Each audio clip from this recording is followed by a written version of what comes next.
آیت میں اللہ رب العزت نے ارشاد فرمایا ان اللہ علی کل شیء قدیر، بے شک اللہ تعالیٰ ہر چیز پر قادر ہے۔ اس آیت کریمہ سے بعض لوگوں نے غلط مفہوم اخذ کیا، معاذ اللہ ثم معاذ اللہ، باری تعالیٰ عز اسمہ کی طرف کذب کا قول کیا کہ معاذ اللہ ثم معاذ اللہ، اللہ تعالیٰ جھوٹ بول سکتا ہے۔ حالانکہ اس طرح نہیں ہے۔ اس آیت کے معنی کو سمجھنے کے لیے پہلے شے کا معنی سمجھنا ضروری ہے۔ شے کے معنی میں اہل سنت اور معتزلہ کے درمیان اختلاف ہے۔ معتزلہ کے نزدیک شے ہر اس چیز کو بولیں گے جس کی خبر دینا صحیح ہو، تو ان کے نزدیک محال، ممکن اور واجب تینوں شامل ہو جاتے ہیں۔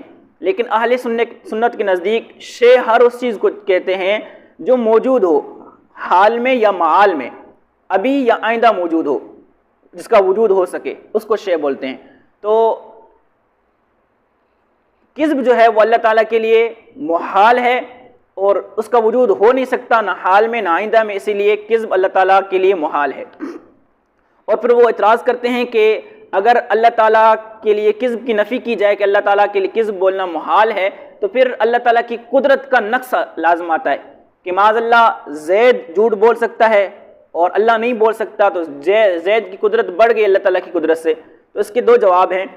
پہلا جواب یہ ہے کہ معاذ اللہ ثم معاذ اللہ، اگر یہ مان لیا جائے پھر تو باقی جو نقائص و عیوب ہیں وہ بھی پھر اللہ تعالیٰ کی طرف منسوب ہو جائیں گے کہ زید اپنے فنا پر قادر ہے، یعنی وہ اپنے آپ کو ختم کر سکتا ہے، خودکشی کر سکتا ہے، تو معاذ اللہ ثم معاذ اللہ، کیا اللہ تعالیٰ بھی اپنے فنا پر قادر ہے؟ اگر نہیں تو اللہ تعالیٰ کی قدرت کم ہو جائے گی۔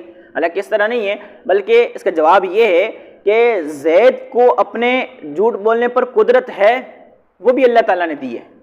تو اللہ تعالیٰ کی قدرت بہرحال زید کی قدرت سے زیادہ ہے کہ زید صرف اپنے آپ سے جھوٹ بول سکتا ہے، لیکن اللہ تعالیٰ چاہے تو اس زید سے جھوٹ بلوا سکتا ہے، اللہ تعالیٰ چاہے تو پوری انسانیت سے جھوٹ بلوا سکتا ہے، ہر انسان سے، اور اگر اللہ تعالیٰ چاہے تو زید کو بھی جھوٹ سے محفوظ رکھ سکتا ہے، اور اللہ تعالیٰ چاہے تو تمام انسانیت کو جھوٹ سے محفوظ رکھ سکتا ہے۔ تو اللہ تعالیٰ کی قدرت، زید کی قدرت صرف اپنے اوپر ہے، وہ بھی تب جب اللہ چاہے، لیکن اللہ کی قدرت زید کے چاہنے کے بغیر بھی زید پر بھی ہے اور باقی لوگوں پر بھی ہے۔ تو بہرحال اللہ کی قدرت زید کی قدرت سے زیادہ ہے۔ اور اس کا دوسرا جو مین جواب ہے وہ یہ ہے کہ اللہ تعالیٰ صدق کے ساتھ متصف ہے، صدق اللہ تعالیٰ کی صفت ہے۔ اللہ تعالیٰ نے قرآن پاک میں ارشاد فرمایا وَمَنْ أَصْدَقُ مِنَ اللَّهِ حَدِيثًا، اللہ تعالیٰ سے زیادہ کوئی سچا ہو سکتا ہے؟ اور کون ہو سکتا ہے اللہ تعالیٰ سے زیادہ سچا؟ تو سچائی، صدق اللہ تعالیٰ کی صفت ہے، اور یہ کسی کو بھی اس بات میں اختلاف نہیں ہے کہ اللہ تعالیٰ کی تمام صفات قدیم ہیں، وہ کبھی بھی حادث نہیں ہو سکتی۔ اور اگر کذب کو اللہ تعالیٰ کی صفت سمجھ لیا جائے، اللہ تعالیٰ کی طرف کذب کی نسبت کی جائے، تو صدق اور کذب یہ دونوں نقیضین ہیں، اور دونوں صفتیں کا اجتماع نقیضین یہ محال ہے۔ اور اگر کبھی صدق ہو کبھی کذب ہو تو پھر جو چیز منتفع ہو جائے تو وہ قدیم نہیں رہے گی، تو پھر صدق قدیم نہیں رہے گا۔